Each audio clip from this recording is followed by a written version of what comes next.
Good evening, Erev Tov, and welcome. My name is Lawrence Wall from CBC Radio here in Ottawa. I'm also a member of this shul. I'm honored to be your MC for tonight's program. Before we start, would you please take a moment right now and turn off your cell phones? Your seatmates and neighbors would greatly appreciate that. Thank you so much. I'd like to welcome our distinguished guests tonight, including Holocaust survivors and their families, parliamentarians, ambassadors, rabbis, as well as officials from the Jewish Federation of Ottawa, the CEO and President Andrea Friedman, and the Vice President of Corporate Services, Leslie Kaufman. The organizers would also like to recognize their partners in this month's event, Daniel Evanson and Wendy Williams of the American Embassy, Yaroslav Kurek and Cecilia Bernatska of the Polish Embassy, Eitan Weiss of the Israeli Embassy, Rabbi Barry Schlesinger of Agudath Israel, and Martin Sampson of the Center for Israel and Jewish Affairs. Welcome everyone to the launch of Holocaust Education Month. The mission of the Shoah Committee is to teach the lessons and legacy of the Holocaust and to promote tolerance, compassion, courage, and wisdom in human relations, something that at times must be a very tall order indeed. As part of their ongoing efforts to fulfill this mission, each year the committee organizes a month-long series of programs that target the broader Ottawa community. These programs are intended to teach about one of the darkest periods in human history. The program includes lectures, workshops, panel discussions, exhibits, and films. Tonight, we mark the 75th anniversary of Kristallnacht, commonly known as the Night of Broken Glass. It refers to a series of attacks on Jews on one particular night. It was November 9th, 1938, 75 years ago, that the Nazis unleashed a wave of pogroms against Jews in Germany and Austria. In the space of just a few hours, hundreds of synagogues, Jewish businesses, and homes were damaged or destroyed altogether. On that day, Nazi stormtroopers killed at least 91 Jews and attacked hundreds, perhaps thousands more. Nearly 30,000 Jews were arrested and taken to labor camps. In just a few hours, 267 synagogues throughout Germany, Austria, and the Sudetenland were destroyed. Many synagogues burned all night, while firefighters simply looked on and did nothing. They had received clear orders to intervene only to prevent flames from spreading to nearby non-Jewish buildings. Amid this brutality and thuggish behavior, a few rays of hope did emerge. One of the most striking examples on Kristallnacht was that of Police Lieutenant Wilhelm Kurzfeld. He was the commander of a small police station in Berlin. In the early hours of November 10th, the Nazi hooligans prepared to set fire to the Oranienburg Strasse synagogue in central Berlin. Lieutenant Kurzfeld rushed to the scene and ordered the mob to leave. He then told the neighborhood fire brigade to stand guard and protect the synagogue. Lieutenant Kurzfeld was a man of high morals who acted against government instructions and saved the synagogue. His story is a bright moment on a horrific night. It reminds us never to forget how one person can make a difference. That terrifying night is seen as a turning point in Nazi Germany's persecution of Jews, culminating in its attempt to annihilate European Jewry, the Shoah. 75 years later, we gather together here, united in a synagogue, members of all different communities and backgrounds, to bear witness and to remember so that such evils can never happen again. This anniversary is made ever more poignant in that those who survived and can share their stories are becoming fewer and fewer. It is our responsibility then to tell their stories so that what happened to them and to their loved ones, to the 6 million Jews who perished, will never be forgotten. I'd like to call upon Mina Cohn. She is the chair of the Shoah Committee of the Jewish Federation of Ottawa and the daughter of 2 Holocaust survivors, to say a few words. Mina.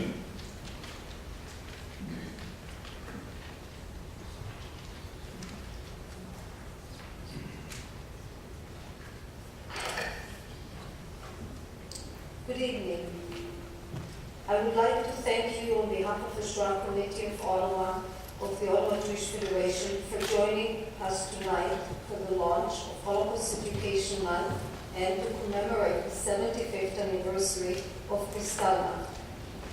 This year, Holocaust Education Month is a collaborative effort of the Shoah Committee and several embassies, including the Republic of Poland, Israel, the United States, as well as the Center for Israel and Jewish Affairs. I would like to extend our special thanks and appreciation to the American Embassy for their kind sponsorship of our events, and to Rabbi Barry Schlesinger for hosting this special event at Agudat Israel Synagogue tonight. 75 years ago tonight, the events of Kristallnacht unfolded. In a matter of hours, massive destruction and violence was publicly carried out against Jewish population, while the public was ordered by the Nazis not to intervene. The Speaker of the Knesset, Yuli Edelstein, noted, "The Holocaust did not start in Auschwitz-Birkenau, but by boycotts, with words, with throwing stones at Jewish shops' windows, and may I add, by publicly burning synagogues." 75 years after Kristallnacht pogrom, a poll commissioned by the respected Uber Foundation estimates that 150 million Europeans still harbor anti-Jewish sentiments, and that anti-Semitism is again on the rise. President Obama urged the world yesterday to act in keeping with the lessons of Kristallnacht by speaking out against anti-Semitism and intolerance, by standing up to indifference, and recommitting ourselves to combating prejudice and persecution wherever it exists.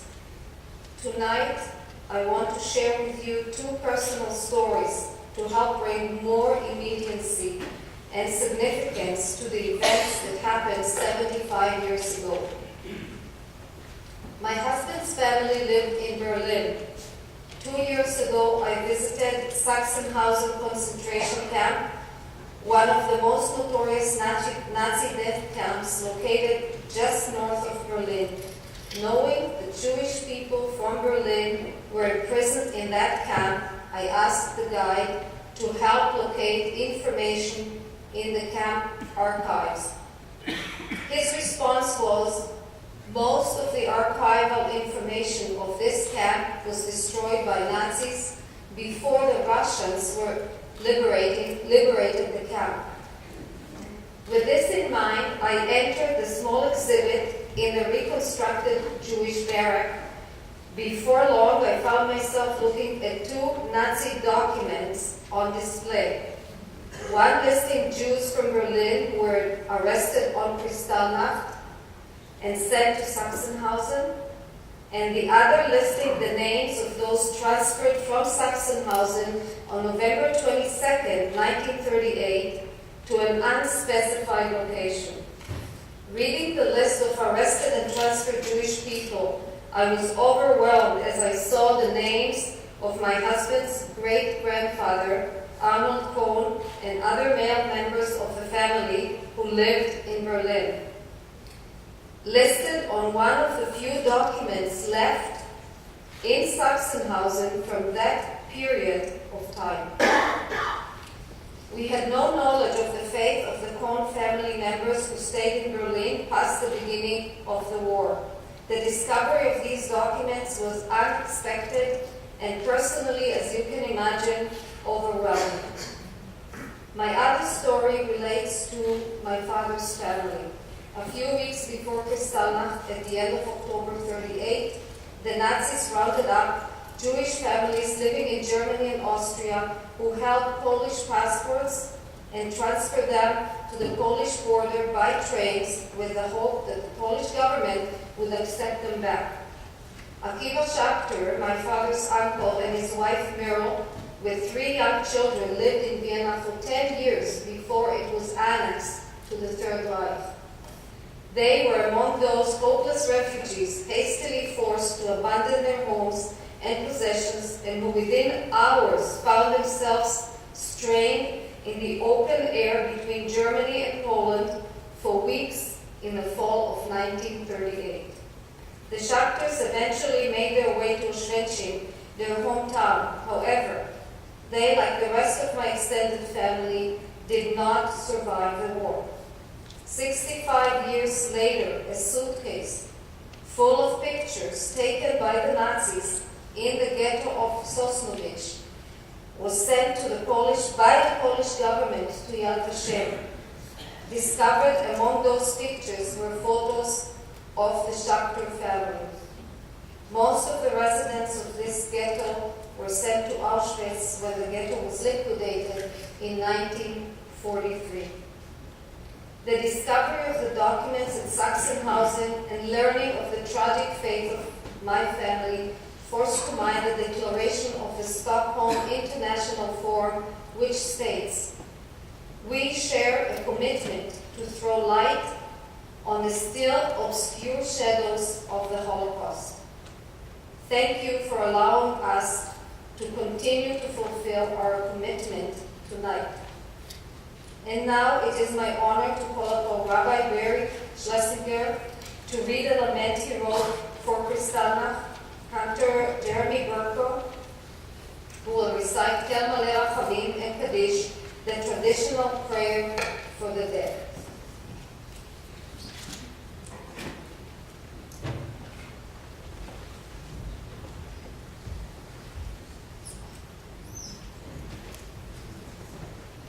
A piyut, or piyutim in plural, are liturgical poems integrated into our tefillot, into our siddur, and are written for special occasions. They embellish the siddur with mood-setting poetry, which reflect the spirit of the day. Kinot, or lamentations, are piyutim, these liturgical poems, which are written specifically for Tisha B'Av, the day we mourn the destruction of the temple and the exile of the Jews from their land. The following is a kina, a lamentation, a piyut for Kristallnacht in the Shoah. Piyut includes quotations from Rabbi Meir from Rothenburg of the 12th century, who lived through the Crusades, Uri Tzvi Greenberg, 20th century Israeli poet, Primo Levi, a author, thinker, philosopher, Shoah survivor, and Eliezer HaKamir, a 7th century poet. My soul is in shock. How shall anything be savory to my palate after seeing what your plunderers have gathered? What retribution can be there for our disaster? Its dimensions are the world. On this night my children cry and wail. On this night my temple and palaces are burnt. Let the whole house of Israel join in my moaning and cry over the blaze. You who live insecure in warm houses, who return at evening to find hot food and friendly faces, consider whether this is a man who labors in mud, who knows no peace, who fights for a crust of bread, who dies at a yes or a no. Consider whether this is a woman without hair or name, with no more strength to remember, eyes empty, womb cold as a frog in winter. Consider that this has been. I command these words to you, engrave them on your hearts. When you are in your home, when you walk on your way, when you go to bed, when you rise, repeat them to your children. On this night my children cry and wail. On this night my temple and palaces are burnt. Let all the house of Israel join in my moaning and cry over the blaze. Please rise for El Malei Rachamim and Father Life.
אחינו בני ישראל,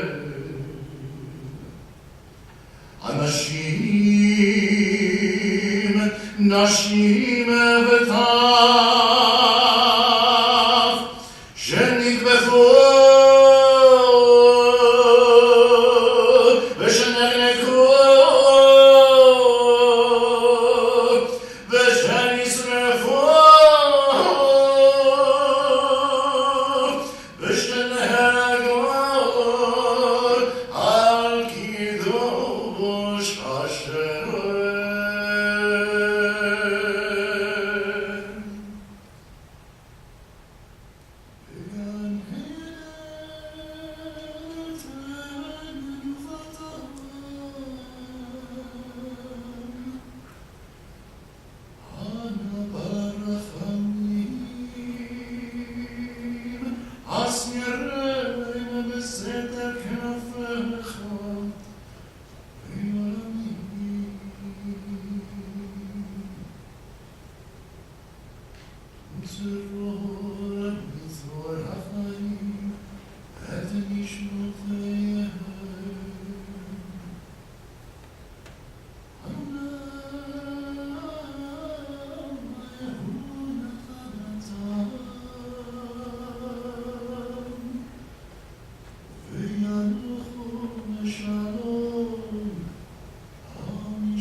Thank you, Rabbi Cantor. Thank you, Rena. It's now my honor to introduce Tova Clark. She is a child survivor of the Holocaust. Tova was actually born Gitta Wolf in Oppen, Germany in 1939. She fled with her parents to Shanghai in 1940 via the Trans-Siberian Express. She lived in Shanghai for 9 years. In 1949, she moved to Israel, where she lived until 1961 before coming to Ottawa. Tonight, she'll read a chapter from her book, Compartments. Tova.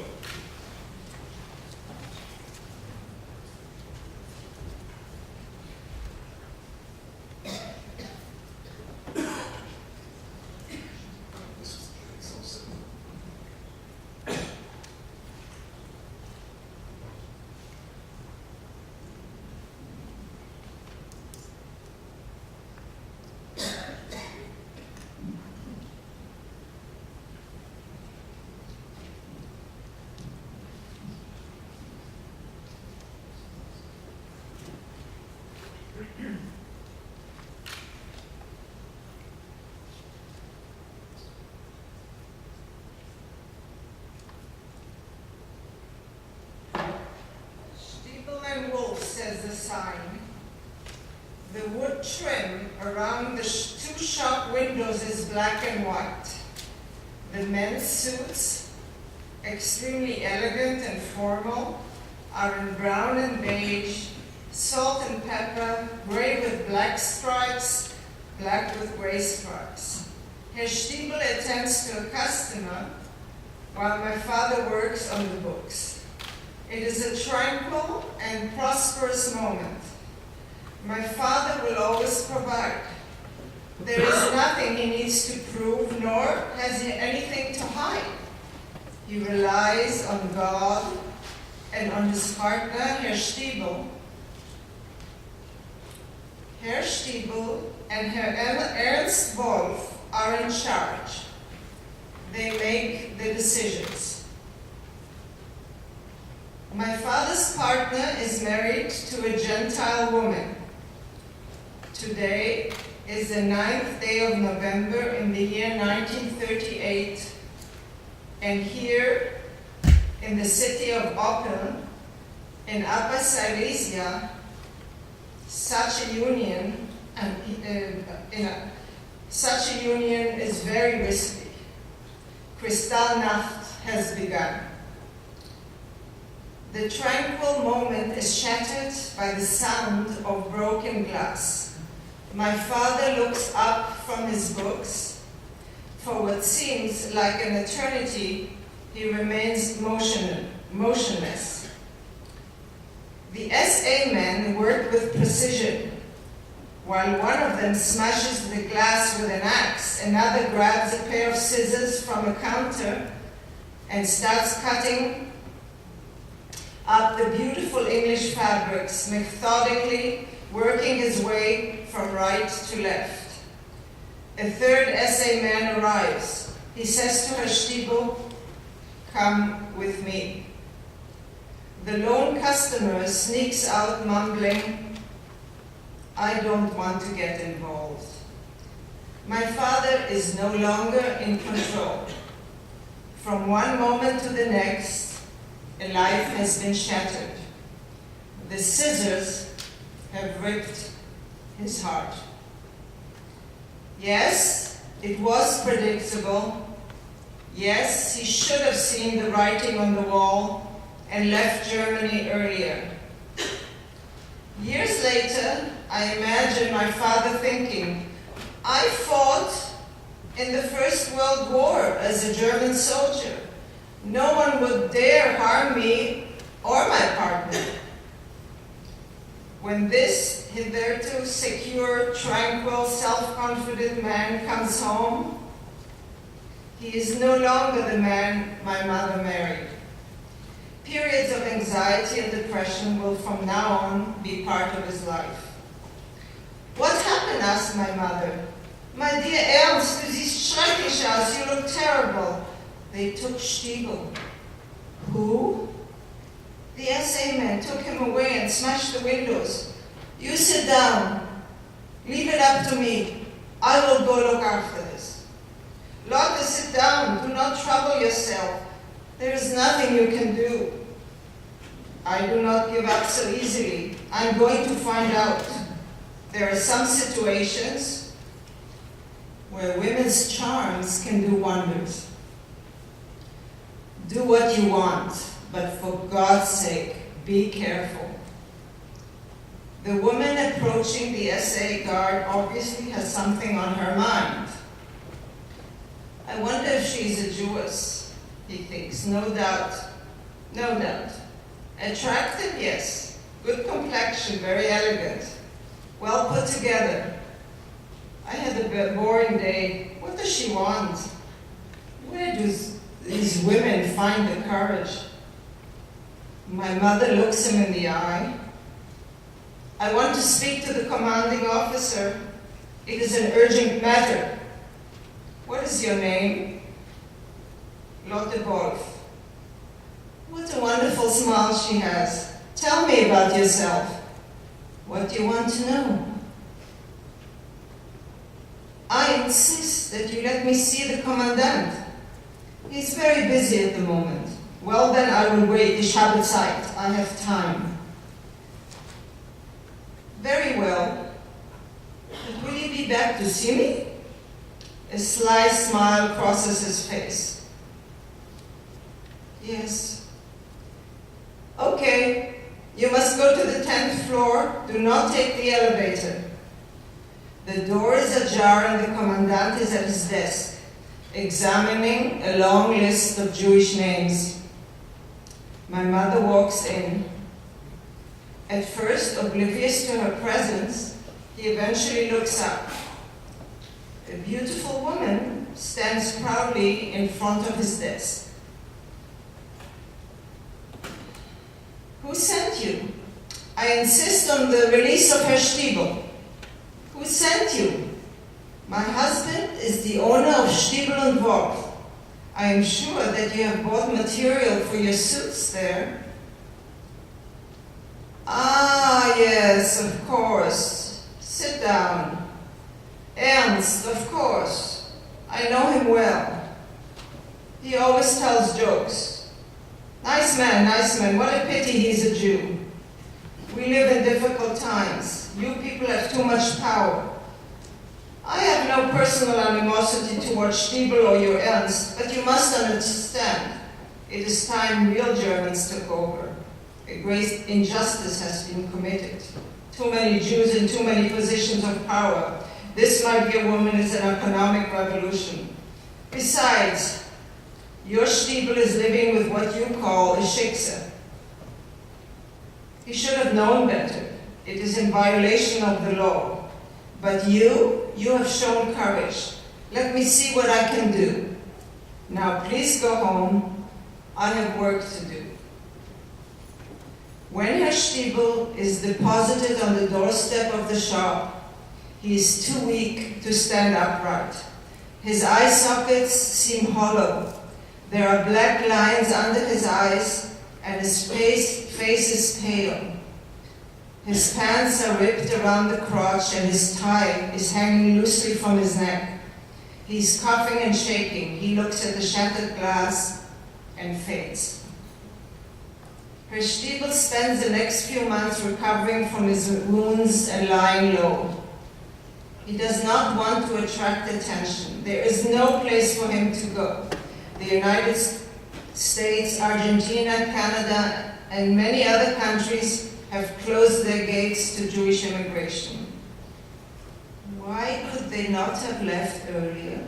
Could they not see what was coming? In 1933, visas were still granted to Jews. 50 years later, a friend who is suffering bad times will say to me, I do not understand you, Toba. If you believe in the power of God, how is it that you cannot accept the power of evil? On a bright and sunny day in August 1939, Herr Stiebel is taken away to his final resting place. He has neither passport, nor visa, nor ticket. But where he is going, it does not really matter whether he's a refugee, an immigrant, or a stateless person. In heaven, I'm told, everyone is equal. Thank you very much.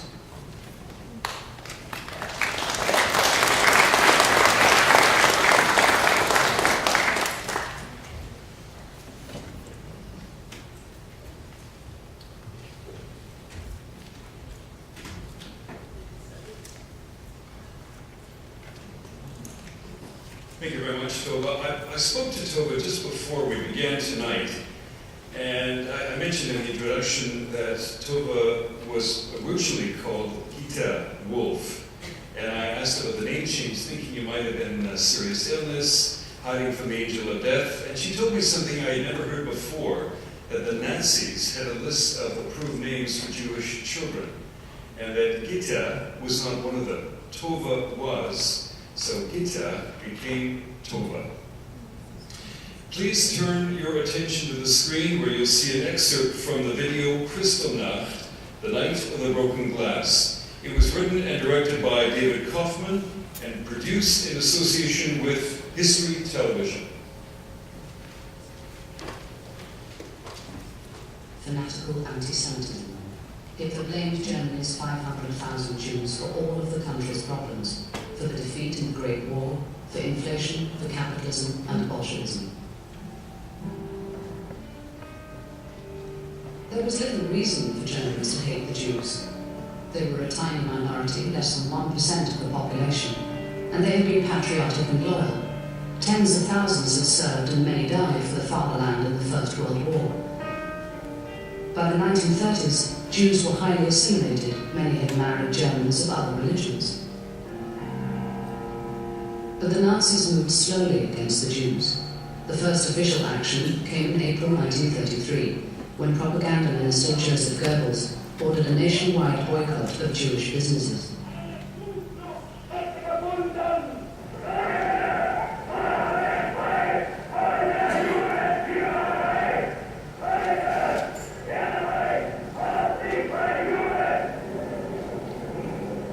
A week later, the Nazis expelled all Jews from the civil service and universities. The regime increased the intensity and volume of anti-Semitic propaganda. Jews were portrayed as repulsive and corrupt, manipulative, greedy, and anti-German. Caricatures appeared under the slogan, "The Jews are our misfortune." The Nazis introduced these images to children's literature on the school curriculum, and the state-controlled media fed the German public a steady diet of racial hatred. By demonizing the Jews, the Nazis isolated them socially. Gradually, Jews were banned from public places and expelled from all associations, clubs, and civic organizations.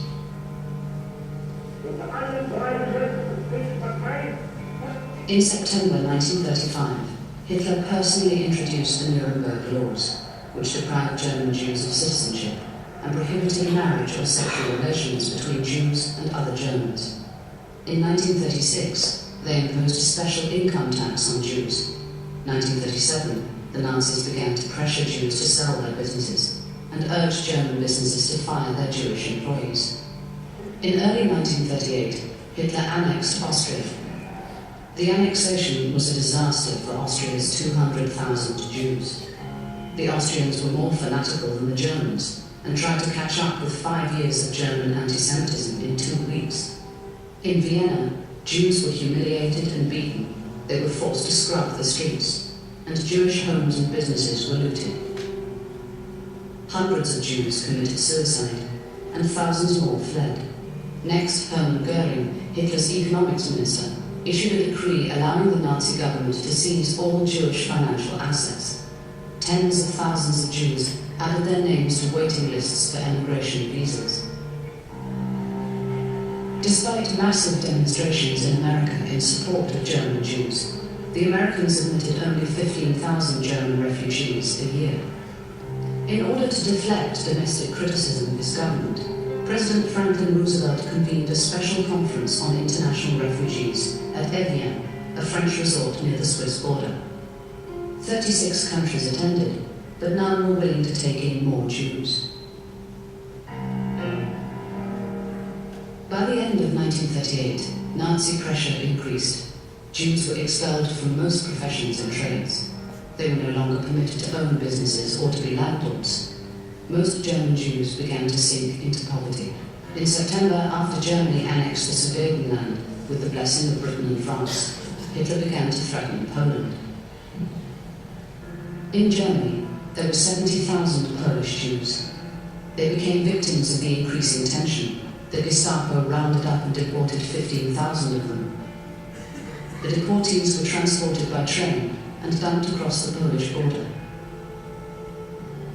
The Poles didn't want them either, so for weeks thousands of Jews were stranded in a small border town, living as refugees, sheltering in farms and factories, with little food or water. One of the deported Jewish families had a son living illegally in Paris, a 17-year-old boy, Herschel Greenspan.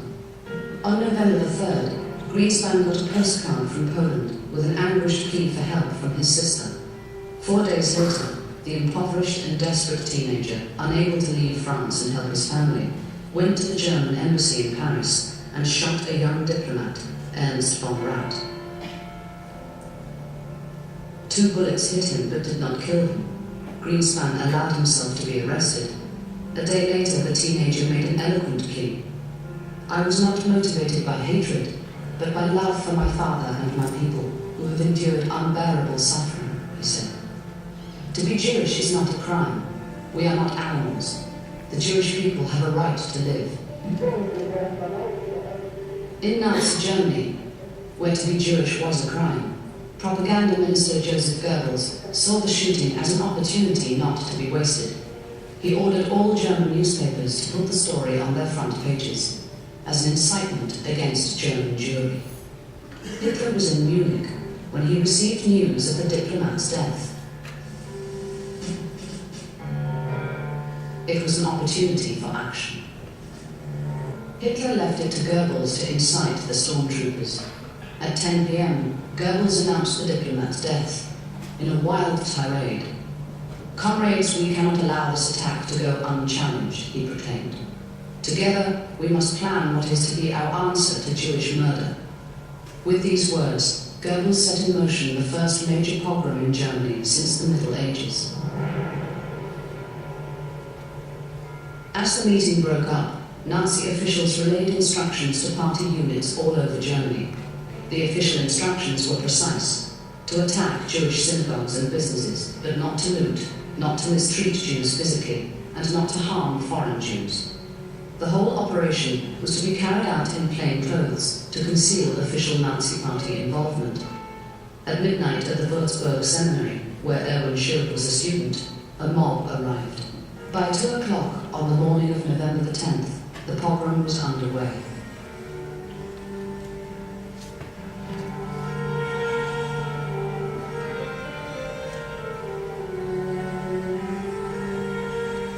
The Nazis' main targets were synagogues, but private homes, shops, hospitals, old people's homes were also attacked. Everywhere the stormtroopers rounded up Jewish men for the concentration camps. As word spread of the mass arrests, Jewish men tried to avoid capture. Some Germans found the violence offensive and were shocked to see Nazi party officials instigate criminal activity. They did what they could to help their Jewish friends and neighbors. As the atrocities continued, Germans were confused about who was really behind the pogrom. Official instructions broadcast on radio and ignored by Nazi stormtroopers were to refrain from attacking Jews physically. Many Germans who witnessed the brutality thought that the pogrom was being carried out against the wishes of Hitler.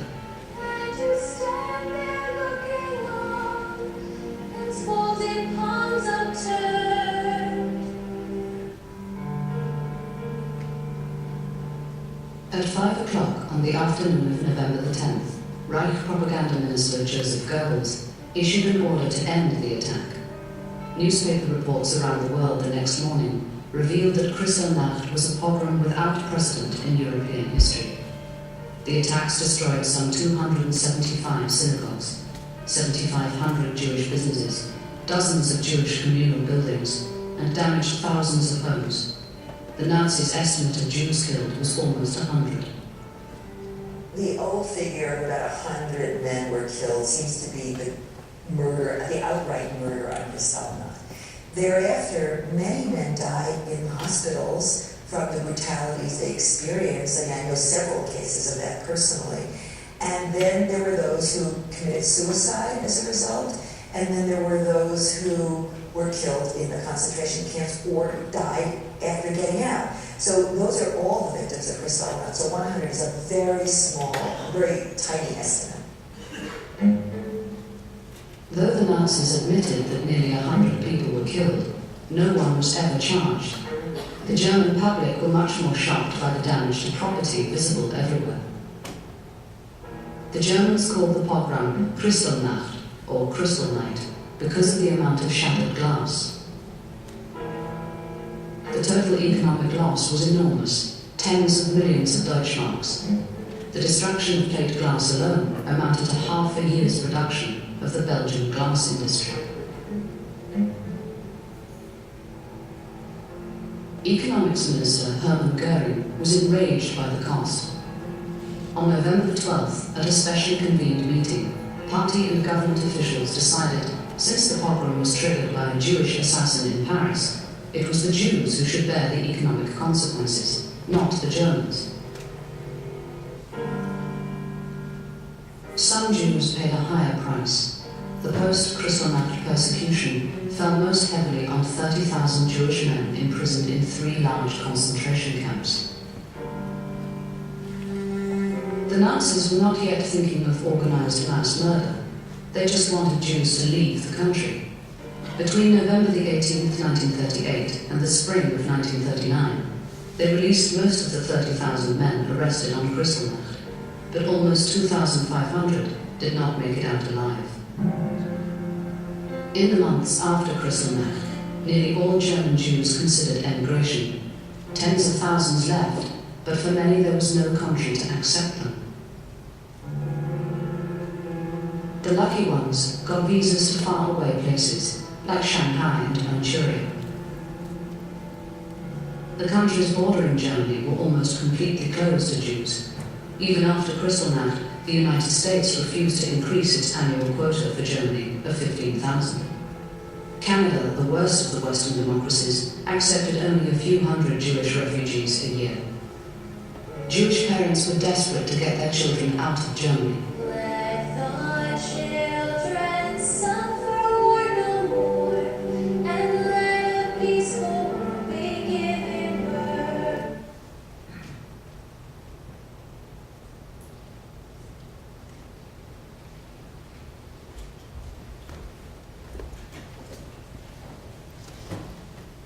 Again, that is an excerpt from Kristallnacht on the History Television. I went to their website this afternoon and I could not find any reference to whether it has already been shown on that network or whether it will be showing. Sarah, do you have any idea? Not sure. We'll try to get that information later on. Tonight's focus, of course, is the anniversary of Kristallnacht, 75 years as of yesterday. But the theme of this year's Holocaust Education Month is Polish Jewry before the war, and in particular a man named Jan Karski. The Jewish community in Poland up to 1939 was diverse, vibrant, and a creative force that profoundly shaped the lives of Jews in that country and beyond. If you're Jewish, chances are good that you are a descendant of Polish Jews. Jews began arriving in Poland during the 9th century, and from the 13th to the 20th centuries, Poland was home to the largest and most significant Jewish community in the world. During the 16th century, it evolved into the center of Jewish religious studies. In fact, Poland is where the Hasidic movement was born. And by the 20th century, a secular Jewish movement influenced by the emancipation was taking place among young Polish Jews. So it was for centuries that Poland was the epicenter of Jewish culture, a vibrant culture with its own language, of course Yiddish, a culture that included study houses, schools, music, theater, newspapers, and much more. The photo display in the front lobby illustrates the immense diversity and the richness of the lives of Polish Jewry. If you didn't have a chance before the evening began tonight, please take some time at the end to have a look and to appreciate the lives and the culture that were lost. Tonight's keynote speaker is Dr. David Engel. He'll be discussing the context of Kristallnacht, Poland, Polish Jewry, and the refugee crisis. Dr. Engel is an American historian and professor of Holocaust and Judaic Studies at New York University. He holds a PhD from the University of California at Los Angeles and completed postdoctoral study at Hebrew University's Division of Holocaust Studies Institute for Contemporary Jewry in Jerusalem. He's the author of numerous books and has won awards for his lectures. In addition, Dr. Engel has undertaken unique research on Kristallnacht. We are privileged to have him here this evening to share his insights with us. Please join me in welcoming Dr. David Engel.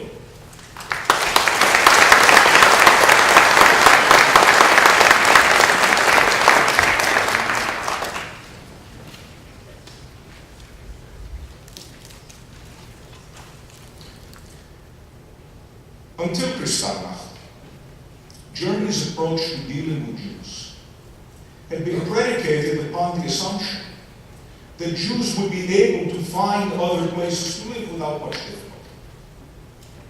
And in fact, before 1938, the large majority of Jews who wanted to leave Germany found a country to take them in. To be sure, it wasn't always easy for those Jews to obtain asylum. Most potential destination countries made all immigrants, Jews and non-Jews alike, jump through all manner of bureaucratic hoops in order to obtain an entry visa to a new home. But in the large majority of cases, those hurdles, until 1938, turned out not to be insurmountable. Nevertheless, as the years went on, the difficulties facing would-be Jewish migrants from Germany became significantly greater, thanks largely to the prospect of a much larger refugee stream coming from Poland, and also from Romania, where the government was similarly determined to cut the country's Jewish population of 750,000 substantially. Once Germany took over Austria and made it clear that it was initiating measures to get more Jews to emigrate more quickly, and once the Polish government began to suggest that it might adopt similar tactics if potential receiving countries didn't make it easier for large numbers of Jews from Poland to obtain entry visas with dispatch, fears mounted in all those countries that the stream of Jewish refugees would become unmanageable within a very short time. Remember, too, that at that moment in history, most of the world was still feeling the effects of the Great Depression. In the United States, for example, the number of unemployed workers was rising from 7.5 million in mid-1937 to nearly 10 million less than a year later. American workers, like their fellows in other Western countries, were thus frightened that immigrants would take precious jobs away from them, and they demanded protection from their governments. It was in that context that the potential receiving countries began to tighten their entry requirements and to raise greater bureaucratic obstacles to immigration than had existed before. What those potential receiving countries, especially Britain, France, and the United States, did not see coming was that by making it more difficult for Jews to enter, they were simultaneously giving the Nazis an enormous propaganda coup. Germany's expansion into Austria and its threats against Czechoslovakia raised the risk, from the German perspective, that the Western powers would endeavor to stop them by force before they were able to achieve their primary strategic aim of conquering the Soviet Union. Therefore, as Germany was expanding, its leaders also strove to figure out how to stave off possible Western armed intervention. And it turns out that the Jewish refugee crisis of the late 1930s offered them a convenient way to do so. Throughout the decade, Nazi propagandists devoted much effort to persuading public opinion in the West that Germany's foreign policy aims were just and peaceful. Austria, the Western public was told, belonged to Germany as of right, as did those parts of Czechoslovakia with large ethnic German populations. Therefore, according to the line propagated in Berlin, Britain, France, and the United States had no real interest in going to war with Germany. The only ones who did have an interest in seeing the Western powers place their young men in harm's way to fight Germany's just expansion were the Jews, because they objected to the way the Nazi government was treating them.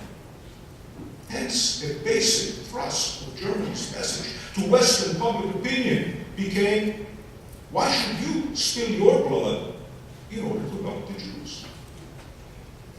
When the Western countries started raising the obstacles to Jewish immigration, it became all that much easier for Germany to get its message across. Now, German spokesmen could say to the West, you don't want these people even to be your neighbors. So why would you ever want to fight for them? those countries' refusal to admit Jewish refugees also made it more difficult for them to protest German anti-Jewish actions.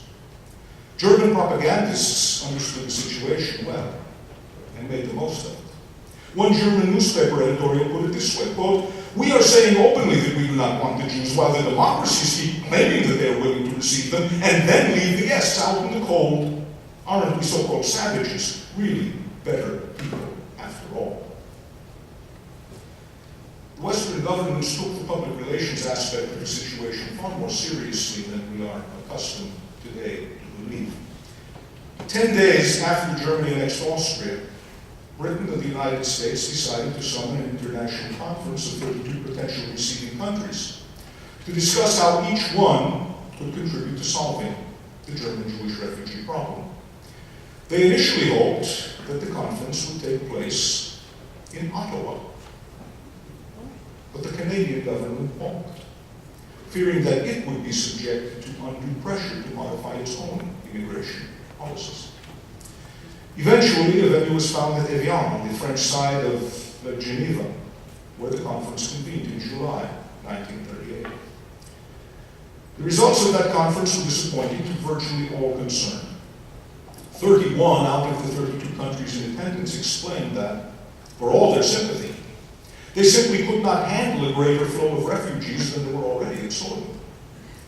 The only exception was the Dominican Republic, which offered to take in 100,000 Jews, even though it was in no position to make good on the proposal. It appears that all of the countries were frightened, that if they agreed in advance to take in all refugees from Germany, they would thereby send a signal to Poland and Romania that persecution pays, and that those countries could also expect international help in excluding their Jews, if only they would act as brutally as the Nazis had from March 1938 on. Accordingly, the receiving countries used Evian as a way of saying not only to Germany, but to Poland and Romania as well, your Jews are your responsibility. We don't approve of the way you are treating them, and we shall continue to protest their treatment, but don't expect us to take them off your hands. That message did not sink in with the Germans right away. It was rather the crisis with Poland that led up to Kristallnacht, and the realization that they were on the verge of finding themselves stuck with tens of thousands of Jews who would not be able to go anywhere, that finally brought the message home. When that happened, the Nazi regime understood that mass Jewish immigration could not be counted on to solve what they thought of as their Jewish problem. That meant, in turn, that Germany would have to find another way to deal with the unprecedented number of Jews for which it was responsible. Eventually, but not immediately, that thought would lead to the conclusion that the only practical way to solve Germany's Jewish problem was through mass murder. So here is the real change signaled by Kristallnacht. After the events of the 9th and the 10th of November 1938, Germany turned a corner on the road to mass murder. But remember, Germany was not driven toward that change solely by its own ideology or by its own internal political dynamics. In fact, the history of Kristallnacht actually demonstrates that what we have come to call the Holocaust was not exclusively the result of extreme ill will toward Jews in one country or even in several countries. It was not the consequence only of exceptional prejudice or intolerance. It was not the product only of a dictatorship where rulers acted arbitrarily and cruelly toward a group of their subjects that they did not like. It was also the result of countries and governments, including democracies, doing things that they do quite ordinarily, and that in fact they are supposed to do.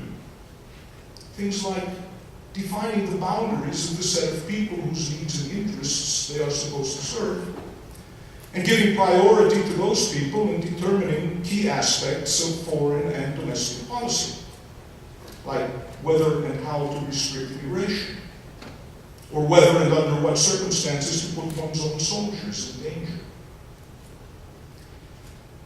Ladies and gentlemen, the world today is organized as a system of independent sovereign states, each of which has responsibility for only a limited set of the world's inhabitants. This fact means, in the first instance, that states, all states, are able to determine for themselves for which people they wish to assume responsibility. But they aren't very well equipped, or usually even all that terribly motivated, to worry about the welfare of people who are not part of that group. That, more than anything else, was what was demonstrated at Evian. It is also what was demonstrated by Poland's 1938 citizenship law, as well as by Germany's expulsion of Jewish Polish citizens from its territory. And it is what was demonstrated, all too tragically later on, when Jews were trapped under Nazi rule and could find precious few places to which they could escape.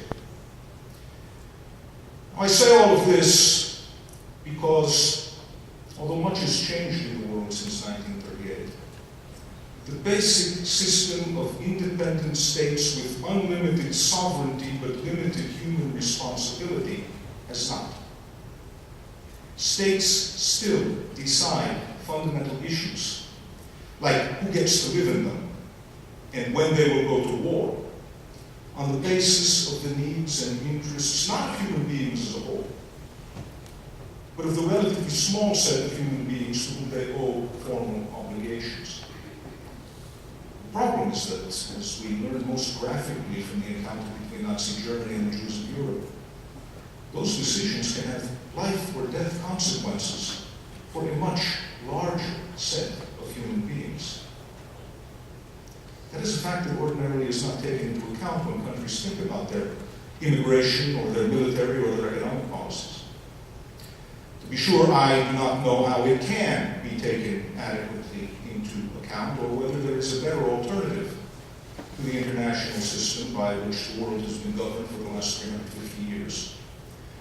But I do know that if we don't at least ask these questions and try seriously to consider other ways of doing things, then the door to repeat performances of the sort of events that we are commemorating this evening remains open.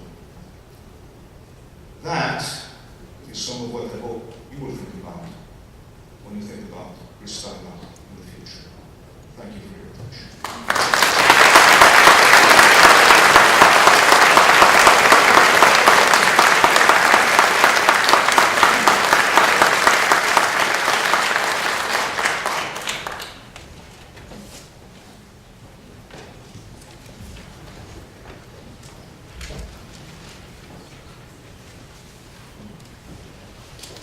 Thank you, Dr. Engel, for your insightful and illuminating presentation.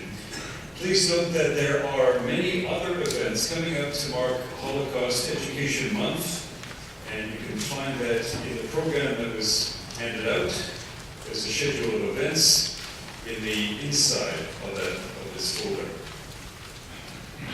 The next one coming up is an exhibit at the Canadian War Museum. This exhibit highlights the fascinating story of the man I mentioned earlier, Jan Karski. He was an emissary of the Polish underground. He was the first to inform the Allies about the tragedy of European Jewry. Karski was in his early 20s when he entered the Warsaw Ghetto in August of 1942. He was deeply affected by what he saw. Karski then traveled on behalf of the Polish underground, risking his life crossing enemy lines to go to Paris, London, and Washington. He went there with a very simple mission to tell world leaders about what was happening in occupied Poland and to urge them to intervene. Sadly, no one believed him. The exhibit is called Jan Karski, Mission for Humanity. It will open at the Canadian War Museum this Friday, November 15th. It will run until the 29th. Visits to this exhibit are free, and group-guided tours are available upon registration. And as I mentioned, inside your programs, you will see the full schedule for Holocaust Education Month. And the organizers hope that you will take the time to attend the other events coming up. Tonight was not a great night in terms of weather. You had, I'm sure, many other things that you could have done tonight rather than come here. The fact that you did show up shows that you are aware of what happened 75 years ago, concerned about the implications, and I hope determined that this will never, ever happen again. Thank you very much for joining us this evening. I wish you a good night.